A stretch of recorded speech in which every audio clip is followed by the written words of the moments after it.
Welcome to the UGC lecture series in computer science. In this series of lectures, we have been looking at software engineering. For today's discussion, we will be taking up a generalized topic, but which has more influence towards this software engineering, that is human resource management.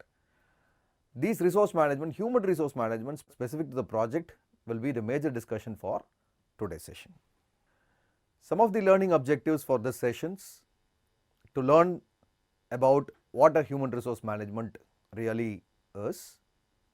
We will talk about different principles and practices of human resource management, and we will try to understand the different theories behind human relationship management. And finally, we will talk about how to maximize productivity if we work as an individual and we try to compare it when we organize it as a team. First, we will try to understand the importance of human resource management. Whenever we say human resource management, it is more to talk about people. So, people is the key to determine on the success and failure of any projects or to any specific organizations. Despite any downturn in the economy, there is still shortage of very good IT workers. I mean, good IT workers is basically defined by several qualitative and quantitative parameters. So, when I look at IT workers today, although we say we have so many people who are working towards IT industry, but then are they good IT workers becomes an hypothetical question. We will understand on this term what is HRM, that is human resource management. Project human resource management includes the processes, various processes that we were looking at from the beginning of the software engineering that are required to make the most effective use of people involved with a project. So, I am trying to involve people to do a certain project by utilizing the maximum amount of resources, and how involved or how effective are they in engaging with this kind of a project is the major discussion of human resource management. So, some of these processes on human resource management include organizational planning, staff acquisition and team development.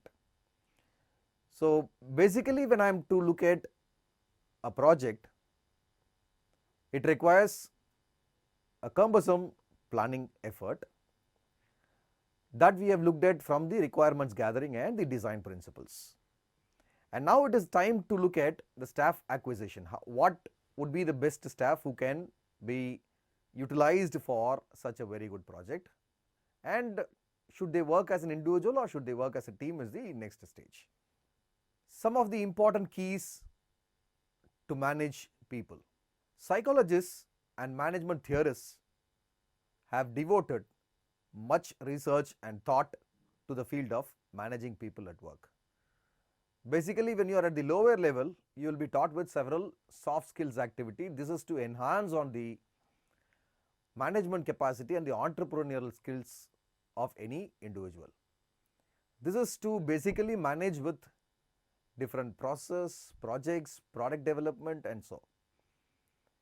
There has been so much of research that is happening on determining the behavior, attitude, management capacity of an individual. So, this lies as a key for the management of people. So much of work, research work has been done on this area, and they have identified some of the important areas related to project management. So, those include understanding the behavior of an individual and providing appropriate motivation to those individuals, and giving an influence and power to those individuals to take it up to the next level, and finding out an effectiveness in them. So, these are identified to be the key areas of managing with the people. Now, let us look at the first point on understanding the behavior. People with practical experience of working on projects invariably identify the handling of people as one of the most important aspects of project management. If you look at any project management, anybody who has a good expertise and hands-on experience on working on different projects would have a various level of aspects towards project management. Say for example, Frederick Taylor in the late 19th century or at the earlier 20th century has come out with certain objectives to understand the behavior of an individual. He certainly wanted the person to be identified based on certain characteristics, certain objectives. He proposed saying a person is to be selected as a best person for the job, to instruct those best person in best methods, to train them in best methods that is possible, and to give incentives in the form of higher wages to best workers. Now again, the word best is to be underlined here. What does this best mean? So this is again to be qualitatively analyzed. So his objectives basically talks about three different terms. First, that I have to identify the best person who is suitable for this job, and to instruct that best person whom I have selected to teach with best methods that is possible and best practices that has been adopted in the industry, and to give incentives in the form of higher wages for those best workers who produce effectiveness in their work. From this, we will take up the first point. The first point is on the selecting of a right person. To select a right person, I may have to have a recruitment process. And this recruitment process initially looks after two things. One is on the eligible candidate and the other one is on the suitable candidate. When I look for the eligible candidate, it is basically been identified from the curriculum vitae of any specific person who is applying for a project or who is applying for a job. So basically, when I try to analyze on the curriculum vitae or the biodata of a particular person, it would basically define whether he fits into this profile. Whereas when I look for a suitable person is identified by his previous experiences on working on similar type of projects. So that's a basic difference between eligible person and a suitable person. So a person is found to be suitable when he has got appropriate knowledge or adequate knowledge working on similar kind of a projects and has qualifications mapping to the requirements concerned. So based upon which I will create a job specification wherein I will define the age criteria, the community criteria if at all required, the qualification and other aspects. Then I will be creating a job holders profile which might include the quality, qualification, education and experience of the person whom I need to identify. Then I will collect applicants who are having similar profile and who would be suitable for this kind of a job. Finally, after collecting all the applications from the applicants, I will examine and work on their curriculum vitae, that is CV, and I will interview for the post. Basically, I will provide a lot of tests with the individual, say like tests like aptitude, personality, previous work experiences. From that, there can be a part of a piece of a code that can be done. So these are basically different levels of interviewing a person. And not only that, we can take up other procedures also, like I can take a reference from one or two people on how this person is to be evaluated, the right person for the job or the best person for the job. So somebody who refers to him in terms of a recommendation, letter of recommendation, or he might prefer that this person is the best suitable person for the job. And I can have medical examination for the candidate wherein it finds suitability of the candidate's presence, and so many other means by where I can select a right person. After looking at the behavior and the procedure of selecting a particular person, now that it is a point that I have created a list of candidates who has actually been eligible for or selected, found suitable for a particular job profile. Now that it is an appropriate time to motivate all these employees so that they can give their best. So there are some theories on motivation that has been provided, say like Maslow's theory, Herzberg's theory, Room's model, and McGregor's theory, which talks about different motivational levels. If you look at motivation, according to Abraham Maslow, he developed a hierarchy of needs to illustrate his theory that people's behavior are guided by a sequence of needs. Once I am into a job as a fresher, my requirements are only few. Whereas when I experience myself, automatically my expectation towards the job increases. And what is the ultimate need for a person, or what should be the ultimate behavior of a person, where should it lead to, decides on the motivation of a person, human being. In that specific juncture, Maslow has said, starting from the basic need, self-actualization is the actual need a person need to possess for a job characteristic. So Maslow argued that humans possess unique qualities that enable them to make independent choices, thus giving them control of their destiny. So every individual has its own quality, and this individual quality in a person decides on choices which are independent again, and this quality, if it is being controlled in a proper manner, that takes them to their destiny. And further which, this theory says, understanding or realizing oneself, that is self-actualization, will take them to the higher levels in the development of one's career. If you look at this picture, this gives a clear indication of Maslow's theory. According to Maslow's hierarchy of needs, if you look at the base initially starts with some of the physiological entities like breathing, food, water, sleep, homeostatics, excretion. So these are very fundamental things that everybody needs as a base part of the life. So as the realization increases, or as and when the person is about to experience himself, this physiological change will certainly happen in its experience. So after some point of time, the same person will look for safety of life. Initial days, the salary that was earned will be spent mostly for food, shelter and so. But he will look towards safety when he experiences himself.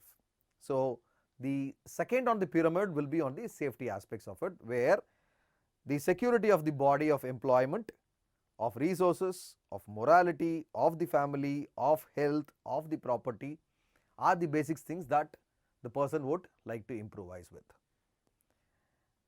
And the next level would be on the love and belonging, where I will try to maintain my friendship that I have gathered with.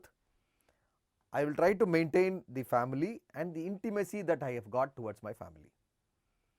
Not only that, as and when I go up on the hierarchy, on the pyramid, I look for an esteem where I wanted to be I wanted to be recognized based upon my qualities. I wanted to be an unique personality based upon my qualities. So I need to have a self-esteem, confidence, achievement, respect of others, and respect by others. So these leads an individual person towards self-esteem nature. And finally, a person is said to be fruitfully achieving his destiny, need to have self-actualization. So if you look at self-actualization, some of the self-actualization parameters are trying to understand the morality of the life, having more creativity, spontaneity, problem solving capability, lack of prejudice, acceptance of facts. So if we come to this realization of making ourselves actually realize what are the potentials that we have in ourselves, then this will take us to understand where we can actually go. So this requires a certain level of experience. Not at the initial stages, most of us has this potential. That is why we talk more about this human resource management at the beginning of this session.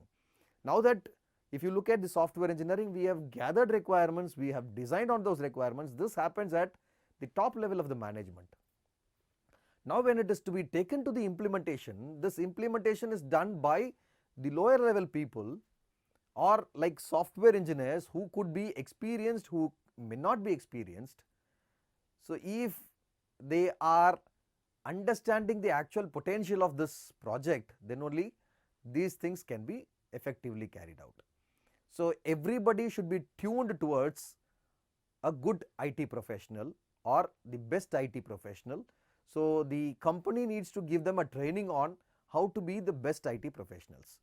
So any person who has gained experience after a certain point in time, they may be able to say that I have realized myself and what is wanted for my career and for my life is the actual thing of Maslow's theory. So self-actualization is a person's motivation to reach his or her full potential. So as shown in the Maslow's hierarchy of needs, a person's basic need must be met before self-actualization, and this should be achieved. This is the top of the pyramid, and everybody should work for achieving this self-actualization, not really like in terms of wages, in terms of rewards, in terms of other things. It is the self-actualization that the person has to develop by himself. This is the second theory for motivation, which is Herzberg's theory, and which talks more on the hygiene part of it. If at all we wanted to work for a company in a better manner, and if at all I want a person to be a good IT professional or so to work for a project, I need to have basically a very good environment. So Frederick Herzberg distinguishes as motivational factors and hygienic factors. So when you look at motivational factors, initial stages of the development, people are willing to get into a job where they are willing to achieve something, who expects to recognize as a person who are involved in the team, the work by itself, given a complete responsibility for the individual, favors towards the advancement of the project, and looks out for more of a growth. This would give them a lot of job satisfaction. These are the basic factors that are involved within a human being, or motivational factors that are involved within a human being, so that they can have a complete of job satisfaction. Not only that, it is to the outside environment also, or the ecosystem factors are also involved, wherein the hygiene factors pronounces.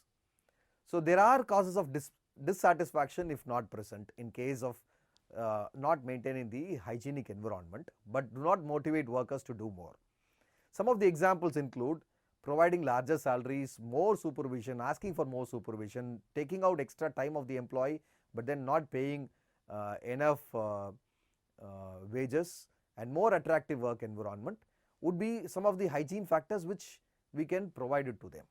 So if a person is being attracted by salary initially, but then training with best practices lead them to a best employee of work, and if at all we try to provide any person who has been properly motivated, if at all we try to provide them more supervision, and we can bring them to the next level so that they also understand on the best practices. And finally, we attract by providing a greater work environment, where then we give a good infrastructure for them to provide more output, productive outputs. This is the third theory of motivation, which is expectancy theory of motivation. And this expectancy theory of motivation talks more about the rooms model. This rooms model is basically valued in terms of expectancy, instrumentality, and perceived value. Let us try to understand what this expectancy means. Expectancy is nothing but the belief that working hard will lead to a better performance. So most of us today are looking out for a smarter work. At the initial of the days, it has been better that you might have to understand the entire scenario to which you are about to work and put yourself into it, work hard. So that is what is the expectancy by the higher level of management, and that is what is the top level decision management is looking out for. So first of all, you need to understand the work better, and you may have to put the best out of it, work hard, so that you will understand on what is the level of, what is your importance on the team, what is the level of importance of work that you are providing to the team. Only then you will be able to work smarter. The second one is on the instrumentality, where there is a belief that the better performance will surely be rewarded. So if I work harder, if I work better, I will be surely rewarded, will be the second thing that I will be looking out for. And finally, there is a perceived value for people who have worked or who have achieved based out of the reward that has been presented. If I am paid more, I will try to produce more output. If I am being appreciated more, if I have been rewarded more, more is the quantum of reward, more will be the perceived value from the employee. So this is the Rooms model talking about. And finally, McGregor, in his theory, he has given two different expectations. One is on theory X and theory Y, and later somebody also proposed theory Z. Douglas McGregor popularized the human relations approach to management in early 1960s, where he has said theory X, which has a different notion compared to theory Y. Theory X will talk more on average worker dislike and avoid work. So if you look at average workers, they will certainly not take up any responsibility being given immediately. They will think twice before they wanted to take up a problem. That is not actually a smart worker, that can be an average worker's job again. So they dislike a work and they avoid working for some of the jobs that has been assigned. So manager must take a coercive action. That means I am trying to force that employee to work for it, and should give proper direction and control so that the actual job is being done. And most of it, given a responsibility, they tend to avoid also. So most of the theory X is trying to concentrate on the negative issues of it. So given an average worker a particular responsibility, he might object on the responsibility, he might not, he might dislike on the job, and he might try to avoid it. But then by the proper initiative of the manager, by giving push or by enforcing his powers as manager, he will direct and control the employees to get it done. So that can never happen with so many instincts, or it can not be approachable in so many instincts. Then it has to come to theory Y. Theory Y is to make every people work very easily, and this work has to be as natural as possible, like a play or taking a rest. If at all any employee is not very comfortable at the work, how to make them work becomes the secondary issue at the management level. So theory Y concentrates more on how to make the employee more enjoyable towards the work. So every work that is being assigned to an employee is to be in a format of a play or to enjoy, to the satisfaction of self-esteem and self-actualization needs. So ultimately the goal is to actually realize the potential of an employee and to self-actualize the employee. And finally, theory Z, which has been introduced in 1981. This theory X and Y was proposed by McGregor in the 60s, but then there has been another theory, that is theory Z, which was proposed in 1981 by William Auchi, and is based on Japanese approach to motivating workers, emphasizing the trust, quality, collective decision and cultural values. So look at their culture, look at their ethics. So by taking a collective decision how to approach each and every employee in terms of the quality, in terms of emphasizing more towards the trust towards the employee, and so on. So when you look at McGregor's theory, it actually is a practical theory which talks more on theory X where you find most of the employees who work for a company will practically be on theory X side. But then how to bring all those people who are actually on theory X side to theory Y side is the actual issue on McGregor's model. And finally, we will say theory Z, which enforces on the trust, quality, collective decisions. And there is one more model which understands the job characteristic of a person after recruiting a particular individual, which is called the Oldham-Hackman job characteristic model, where the manager should try to group together the elements of the task that need to be carried out so that they form a meaningful and satisfying assignments. When I mean meaningful and satisfying assignments, I have different variety of expectations or characteristics that I look out for an individual, like in terms of skill variety, in terms of task variety, in terms of task significance, in terms of autonomy, in terms of getting feedback from the employee, right? These are certain factors or certain characteristics which an individual might have. If you look at the skill variety, it is not an employee's only role to make him work for a particular project. By looking at the various skill sets of the employee, I can basically facilitate him with an infrastructure which is more suitable for him, like there can be a gym which can also be provisioned parallel to the work environment, so that whenever a person likes to work on that, they can go there and come back. Or there can be a court wherein I can play a tennis or a shuttle or a other sport activity, so that he can actually participate in that, get back to the work quite often. So those are certain characteristics which can actually energize on the employees. These can also be a motivating factor for an employee. In short, as a summary for this particular session, we have started initiating on talking about project human resource management, where we wanted to actually emphasize on the importance of people and the management of people towards the organization. So we have provided an importance of human resource management, and we have basically started with saying what are the basic ways in which we can understand the behavior of a human and how to select a best person. So we have just defined a sequence of processes which says how to select a person, and we have provided certain motivational theories. Theories like Maslow's theory, which talks about self-actualization of a person, theories like Herzberg's theory, and Room's model which talks about expectancy, which talks about perceived value, which talks about initialization and so. And finally, we talked about McGregor's theory, which says theory X, theory Y and theory Z.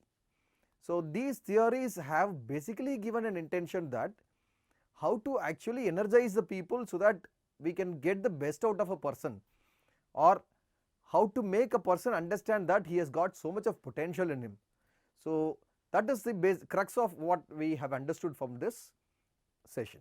Thank you.